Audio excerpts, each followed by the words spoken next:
안녕하십니까. 평촌아트월 디지털 사진 강사 김정섭입니다. 디지털 사진은 초급반과 중급반으로 나누어져 있습니다. 초급반에서는 편안하게 카메라를 이용한 어떤 기능을 배우는 것이고요. 중급반에서는 영상을 배운다고 볼 수가 있습니다. 그러면 카메라에 대해서 설명해 드리겠습니다. 먼저 카메라의 종류입니다. 카메라는 보시는 바와 같이 DSLR 카메라와 미러리스, 그리고 하이엔드 콤팩트 카메라, 스마트폰 이런 식으로 진행됩니다. 이 중에 어떤 카메라를 사용해도 상관은 없습니다.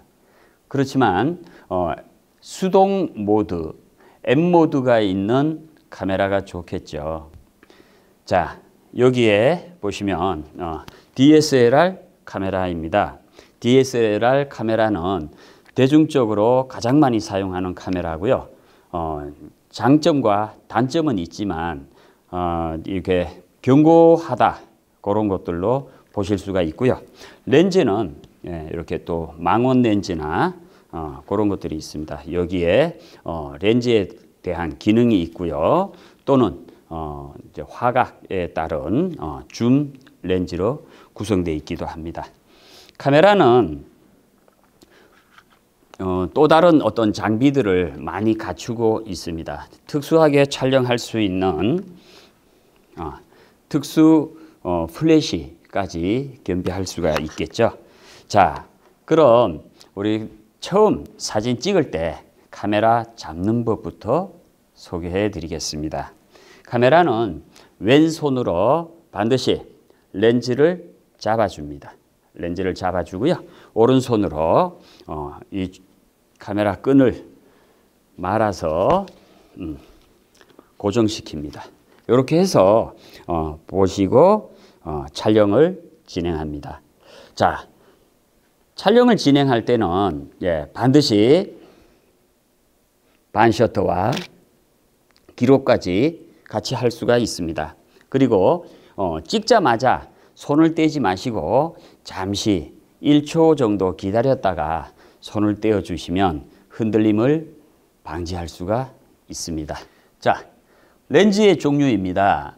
렌즈는 줌 렌즈가 있고 단렌즈가 있습니다.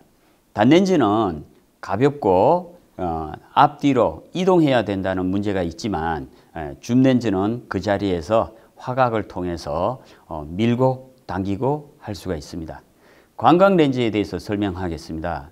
광각 렌즈는 광범위한 각도를 찍는 렌즈로서 화각이 아주 넓습니다. 또한 매크로 렌즈 같은 경우에는 나비, 곤충, 꽃 이런 것들을 찍는 데 아주 유리하고요. 또 망원 렌즈 같은 경우에는 먼 곳에 있는 동물을 찍는다거나 철새를 찍는다거나 할 때 아주 유용합니다. 자, 그러면 사진에 있어서 가장 중요한 것은 노출이라고 보면 됩니다.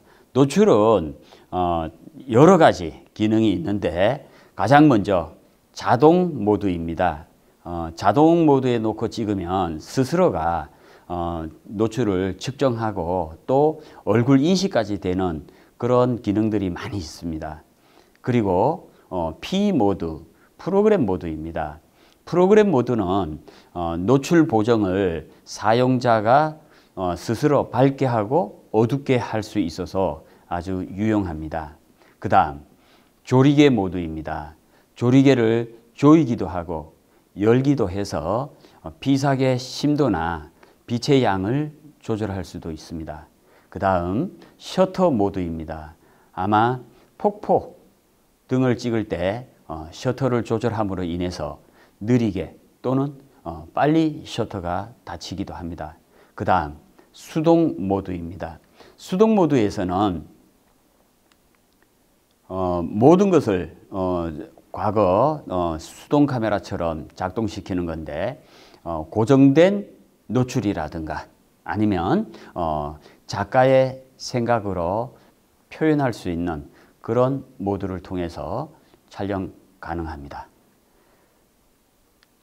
자, 여기에 보이는 이런 작품들이 노출을 어둡게 또는 밝게 해서 사용하는 사진입니다. 이렇게 어두운 사진 같은 경우에 보면 아랫부분, 밝은 부분이 좀 잘 나오는가 하면 밝은 사진 같은 경우에는 가장 오른쪽 밝은 사진 같은 경우에는 그렇게 아주 밝은 쪽은 날아갔지만 좀 어두운 부분이 잘 살아날 수가 있습니다. 그럼 노출이란 뭘까요?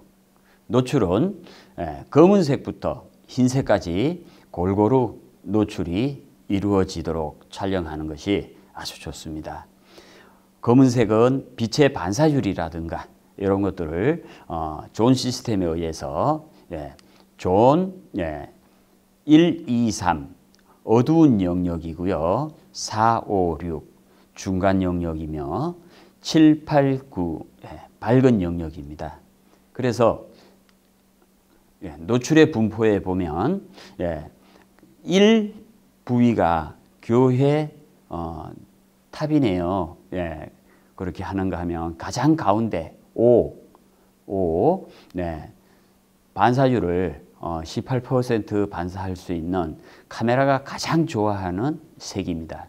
카메라는 1, 2, 3 계열의 어두운 곳을 촬영하거나 7, 8, 9 계열의 밝은 곳을 촬영한다 하더라도 항상 반사율 18% 반사를 시켜줄 수 있는 5번 영역을 고수하고 있습니다. 그래서 어두운 사진을 찍게 되면 카메라는 회색으로 보려고 하기 때문에 노출이 밝게 찍힙니다. 또한 밝은 영역을 찍게 되면 카메라는 5번 회색 영역으로 보려고 하기 때문에 사진이 어둡게 찍힙니다.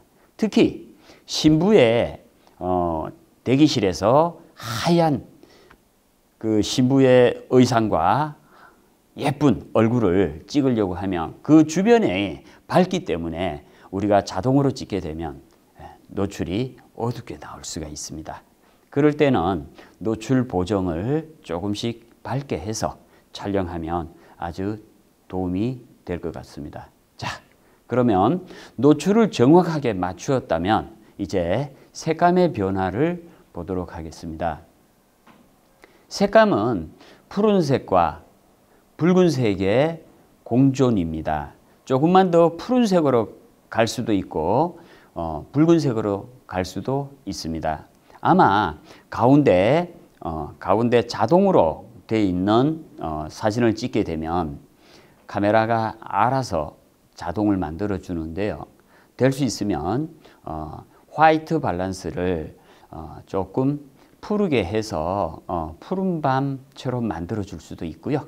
또 붉게 해서 아주 붉은 저녁 노을을 표현해 주기도 합니다. 이 색감의 변화는 노출이 정확하게 맞았을 때 이 색감의 변화가 아주 좋습니다. 다음은 셔터의 변화입니다. 셔터는 빠른 셔터와 아주 느린 셔터가 있는데요. 빠른 셔터는 6400분의 1초 오른쪽 하단부에 있는 그런 사진이겠죠. 느린 셔터는 거의 1초 동안 길게 이어지는 사진입니다. 우유를 부어 놓은 것처럼 하얗게 줄이 생겨 있습니다. 자, 셔터 했으면 이제 조리개의 변화를 말씀드리겠습니다. 카메라 렌즈에 조리개를 숫자를 낮춰서 개방할 수도 있고 숫자를 조여서 높여서 조일 수도 있습니다. 그러면 조리개의 변화에 있어서 개방했을 경우 뒷배경이 많이 흐려집니다. 피사계 심도가 얇다는 거죠. 그리고 조리개를 많이 조였을 때는 숫자가 높아지겠죠. 그러면 가까운 곳에 있는 것과 뒤에 있는 부분들이 피사계 심도가 깊어서 아주 선명하게 잘 나옵니다. 조리개의 기본은 8입니다. 개방한다 해서 2.8까지 개방할 필요는 없지만 조리개를 개방했을 때 조이는 것보다 득보다 실이 많다고 생각이 됩니다. 조리개를 너무 개방해서 오히려 피사체가 흐려지는 경우를 많이 봅니다.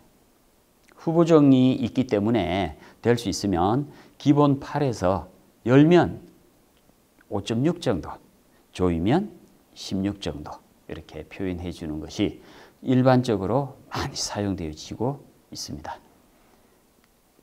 자, 등가 노출입니다. 등가 노출이라는 단어는 좀 어려운 단어인데요.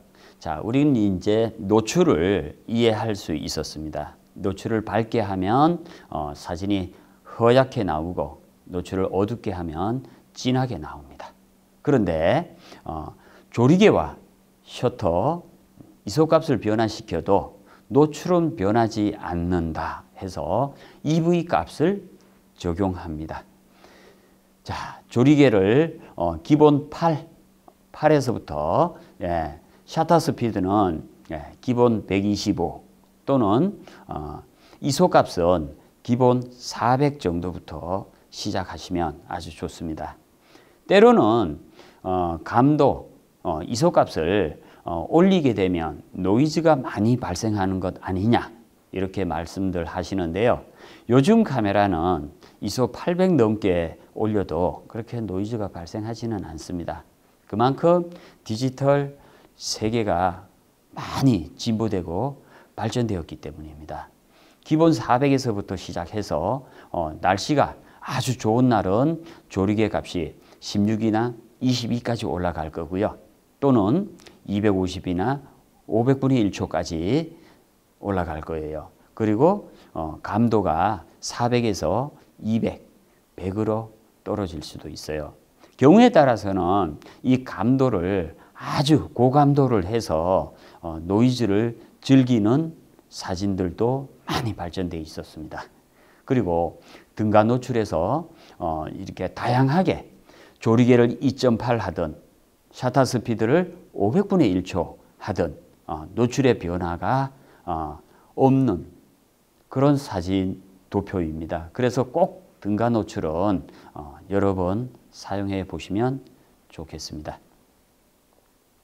자, 그 다음 이제 노출에 대해서 어느 정도 잡았고요. 또 셔터 스피드나 조리개에 대해서 어느 정도 알았으면 등가 노출까지 이제 알게 되면 야외에 나가서 뭐 촬영을 할 수도 있겠죠.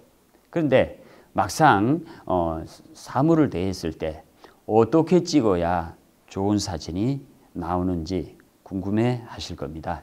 그럼 먼저 구도를 어떻게 잡느냐, 수평 구도, 수직 구도 다양하게 많이 찍으시기 바랍니다. 그리고 자유롭게 찍으시기 바랍니다. 가장 중요한 것은 찍는다는 거에 의의를 두시고 사진을 촬영했을 때 스스로 즐거움을 찾으면 아주 좋을 것 같아요. 그러면 기본적으로 3분할법이 있습니다. 과거에는 어떤 피사체를 항상 가운데다가 두고 많이 찍었죠. 여러분들 앨범에 보시면 뭐든지 가운데다 두고 찍었습니다. 그런 사진들도 있지만 이렇게 감성적으로 접근할 수 있는 사진도 있습니다. 자, 3분의 1과 3분의 2의 조합인 3분할법입니다.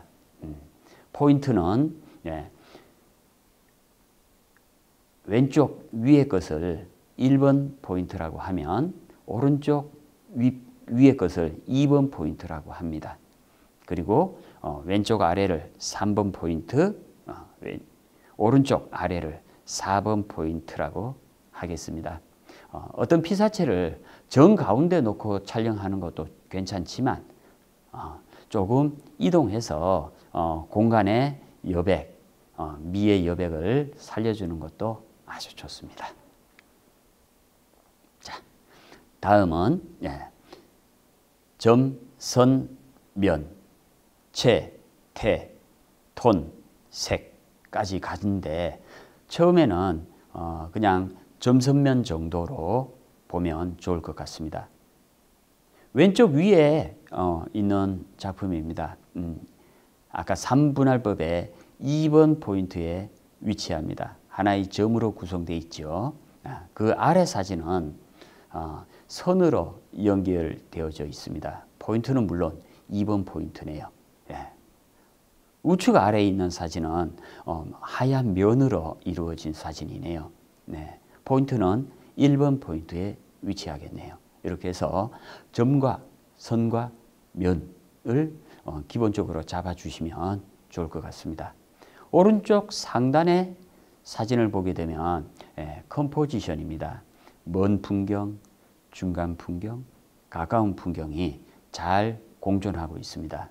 컴포지션의 기본적인 역할은 분포도가 9대 6대 3대 3대 1의 비율을 갖게 됩니다. 좀 더 깊이 알고 싶으시면 저희 강좌를 들음으로 인해서 좀 더 이해가 좋을 것으로 사료됩니다. 자, 이제는 사진은 빛으로 그리는 그림이라고 합니다. 그래서 어떤 물건을, 어떤 물감을 또 어떤 빛을 사용할지는 도표를 보고 설명드리겠습니다. 빛의 세기입니다. 예. 빛은 강한 빛이 있고 부드러운 빛이 있습니다. 태양이 구름이 전혀 없을 때 비춰주는 강한 빛이 있겠죠. 또는 구름 속에 가려졌을 때 부드러운 빛이 있겠죠. 또는 빛의 성질입니다. 빛의 성질은 직진성이 있고요. 반사성이 있고요. 또 컵에다가 물을 담아 넣었을 때 굴절성이 있습니다. 빛의 방향은 사진에 있어서 가장 많이 사용되어지는 방향입니다. 바로 머리 뒤에서 비춰지는 순강 또는 5시나 7시 방향에서 비춰주는 사광 또는 바로 옆에서 비춰주는 측면광 또 입체감을 잘 살려줄 수 있는 반역광이 있습니다. 그리고 실루엣 이미지를 만들어 줄 수 있는 역광이 있겠죠. 주로 인물 사진 같은 경우에는 반역광이나 측면광을 사용하게 되면 인물의 특징을 잘 표현할 수가 있고요.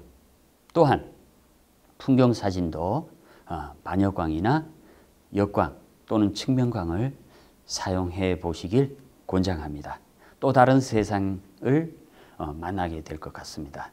과거에는 순광과 사광으로만 많은 사진을 찍었는데 지금은 선택하는 다양한 폭도 있어서 여러분들이 자유롭게 촬영해 보시기 바랍니다.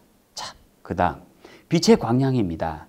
빛이 아주 많을 때, 풍부할 때가 있고요. 또 야경이나 이럴 때는 아주 빛이 작기 때문에 이런 문제가 생기죠. 그래서 셔터 타임을 길게 한다든가 또는 너무너무 짧게 끊어주는 경우도 다양합니다. 이렇게 기초 과정에서는 카메라의 조작법 그리고 색감이라든가 셔터를 느리게 하고 빠르게 한다거나 조리개를 조였다 열었다 하거나 그런 다양한 기능을 통해서 카메라의 기능을 알아가는 그런 시간입니다. 자, 다음은 중급 과정 또는 심화 과정으로서 웬만한 촬영은 다 할 수 있지만 어떻게 찍어야 할 것이냐, 어떻게 보이게 할 것이냐를 수업하겠습니다. 네, 야외 촬영 복장입니다. 먼저 이렇게 모자를 써서 얼굴 타지 않도록 하고요. 또 이런 모자들은 정글모라고 합니다. 정글모는 왜 정글모냐면 위에서 벌레가 떨어졌을 때 목에 벌레가 들어가지 말라고 이 뒤쪽까지 모자챙이 연결되어 있습니다. 그리고 여기가 이렇게 구부러지기 때문에 우리가 카메라를 가지고 이렇게 가까이 대고 촬영하기가 좋으라고 정글모를 사용하고 있고요. 자, 야외 나갔을 때 카메라는 항상 보온이라든가 또 외부의 어떤 환경으로 보호를 해야 되는 상황이 많이 발생합니다. 특히 새벽에 촬영 나가게 되면 여기에 핫팩 또는 난로를 이용해서 결로 예방할 수 있는 그런 것들이 필요로 하고요. 또 야간 촬영, 겨울에 촬영할 때도 성에 끼거나 이슬이 맺히는 현상을 제거할 수가 있습니다. 그래서 주머니 난로가 꼭 필요로 하고 카메라는 이렇게 보온을 해주는 것이 좋습니다. 특히 이쪽에 배터리 있는 부분에는 이렇게 난로를 사용해서 따뜻하게 해주셔야 배터리가 오래 갑니다.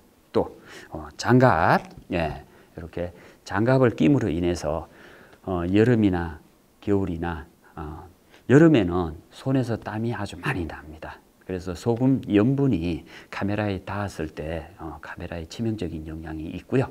겨울에는 카메라가 굉장히 차갑습니다. 그래서 꼭 장갑을 끼길 권장합니다.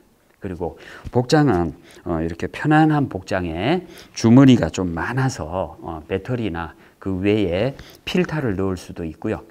이렇게 뒷주머니도 있어서 또는 다른 어떤 장비를 착용할 수도 있습니다.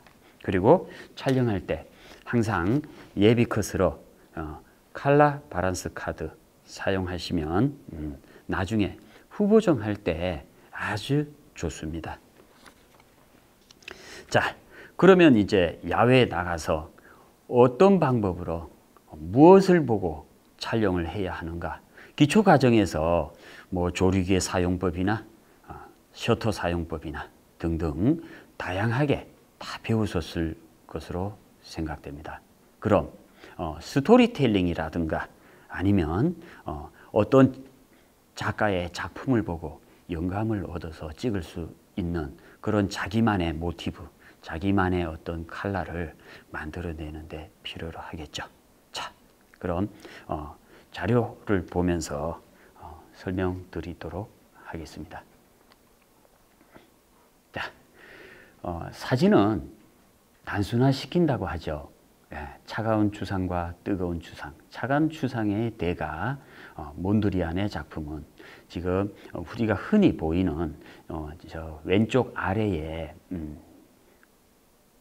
조각복 형태를 가지고 있습니다. 저런 것들이 나무라고 표현을 합니다.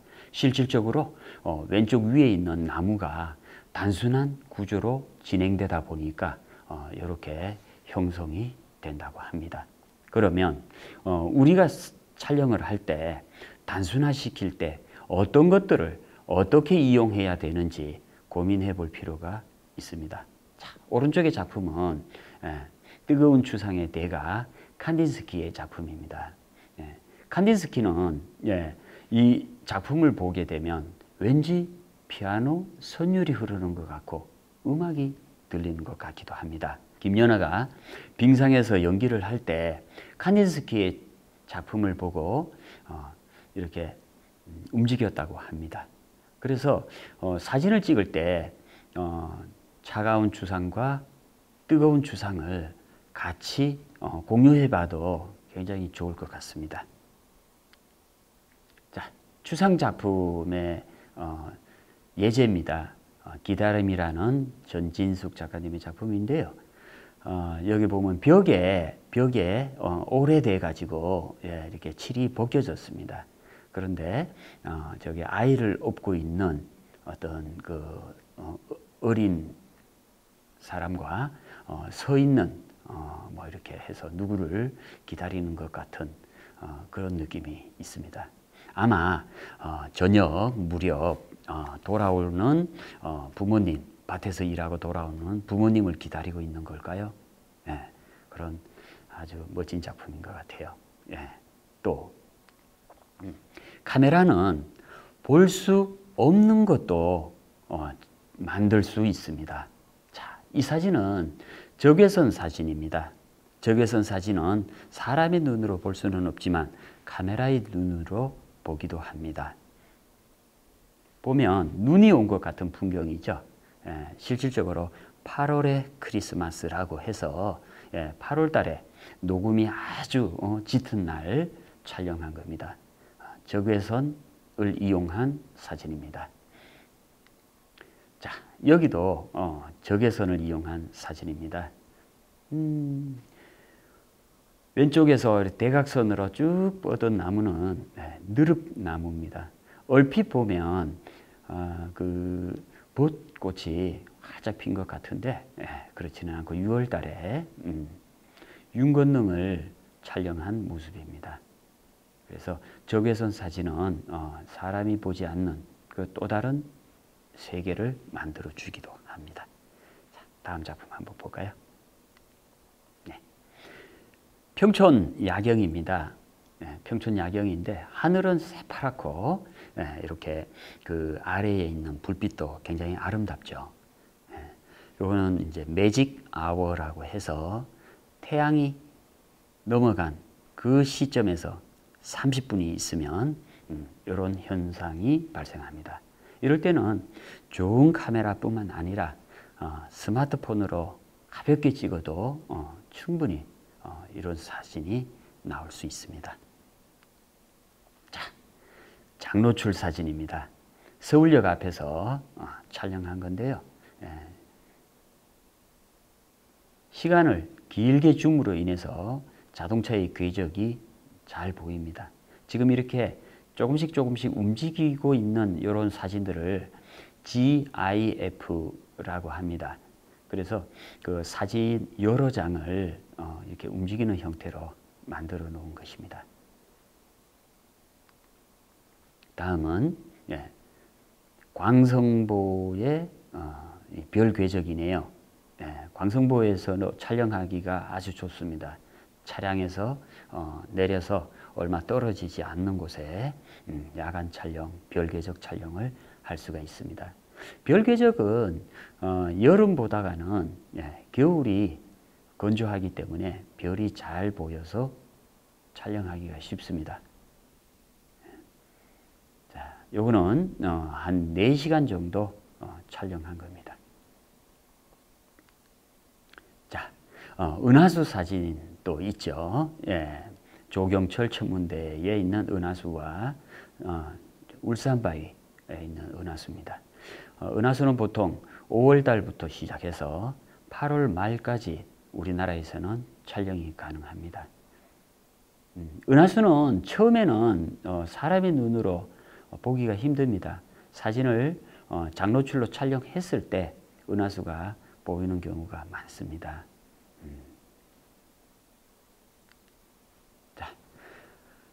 지금 아트홀에서 수업을 받게 되면 이렇게 아트 페인팅 사진입니다.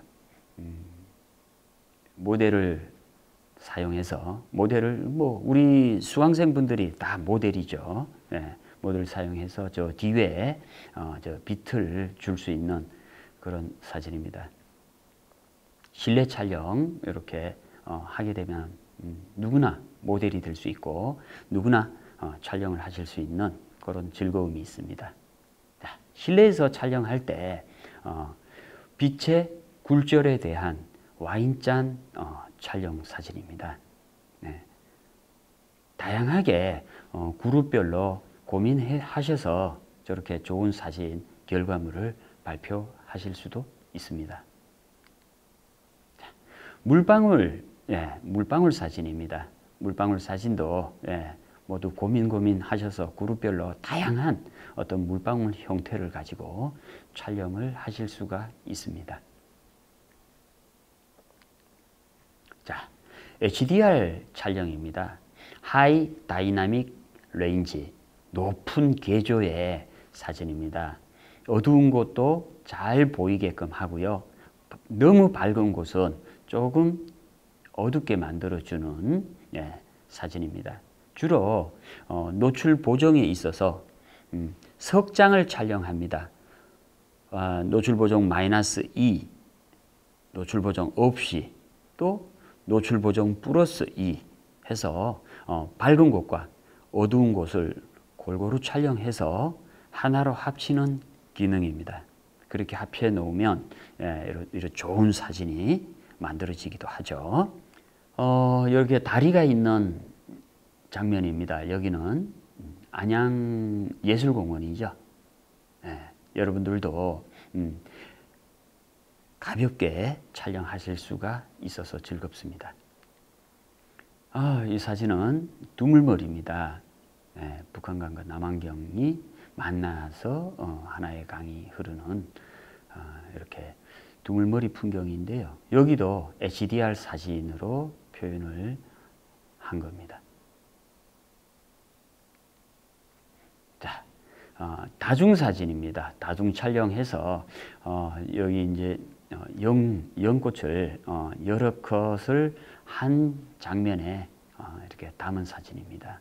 아무쪼록 여러분들이 다중사진은 디지털에 있어서 가장 즐길 수 있고 또 다른 세상을 접목할 수 있어서 굉장히 좋은 작품인 것 같습니다. 자, 다중사진이 보통 18가지에서 한 20가지 정도가 있는데 그 중에 한 과정입니다. 아마 요 다중 촬영 같은 경우에는 6번째 과정 중에 발생하는 그런 겁니다. 카메라를 조금씩 돌리면서 촬영해서 하나의 작품을 만들어내는 거죠. 자, 인물사진 촬영 실습입니다. 네, 우리 아트홀 수강생 분들이 인물사진을 지금 촬영하고 있는 모습입니다. 누구나 다 모델이 되고 누구나 다 촬영자가 돼서 자기 모습을 촬영해서 수정하고 뭐 증명사진이나 또는 또 서류에 낼 수 있는 그런 사진이나 아니면 프로필 사진으로서 사용할 수 있는 그런 것들을 배우게 됩니다.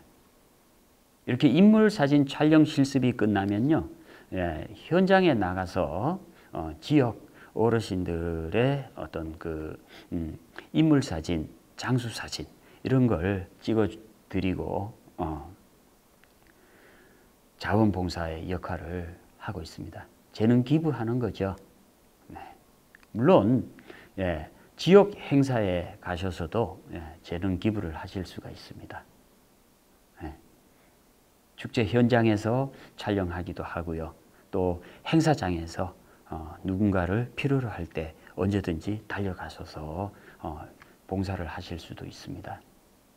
자, 여기 아트홀에서 배운 이런 사진 기능이나 또는 감성이나 이런 것들을 여기에 재능 기부를 함으로 인해서 좀 더 마음의 평화나 삶이 윤택해지지 않을까요? 자, 맺은 말입니다. 네. 사진 촬영에 있어서 카메라의 적절한 기능을 최대한 활용한다. 카메라가 비싸고 싸고의 문제가 아니라 그 기능을 최대한 활용하는 그런 겁니다. 앞으로 카메라는 어떤 방향으로 전망이 될까요? 스마트폰도 아주 화소수가 높아지고 자유롭게 촬영하는 시대가 됐습니다. 자신에게 맞는 카메라가 무엇인지 고민해 보시길 바랍니다. 카메라가 너무 무거워서 촬영 나갈 때 오히려 짐이 된다면 역효과가 날 수도 있거든요. 가벼운 사진, 가벼운 카메라 고민해 보시기 바랍니다. 자, 사진 촬영 시 너무 그 영상과 앵글에만 집중하다 보니까 초상권과 저작권에 대해서 여러분들이 고민하셔야 됩니다. 자칫 잘못해서 초상 문제가 발생하거나 또는 남의 어떤 그런 작품을 가져와 가지고 욕심에 내 작품인 양 하다 보면 또 이렇게 저작권에 대한 문제가 발생됩니다. 법적인 문제가 발생되므로 절대로 초상권과 저작권에 대해서는 고민하셔야 됩니다. 그리고 마지막으로 야외 촬영 시 절대 안전입니다. 절대 안전이고 자연에 대한 이해와 보호에 적극적으로 참여해 주셔야 됩니다. 심지어 앵글이 안 좋다는 이유로 나무를 훼손시킨다거나 또는 새 사진을 찍을 때 새가 잘 보이지 않는다는 이유로 나무가지를 다 잘라낸다거나 또는 꽃이 놓여 있는 위치가 안 좋다는 이유로 그 꽃을 꺾어다가 다른 위치에다가 두고 촬영하는 일은 절대로 있어서는 안 되겠습니다. 아무쪼록 여러분들이 사진 강의를 들으면서 좀 더 깊은 내용들을 더 이야기하고 싶지만 시간 관계상 이걸로 마치겠습니다. 감사합니다. 이상 평촌 아트월 디지털 사진반 김정섭 강사였습니다. 감사합니다.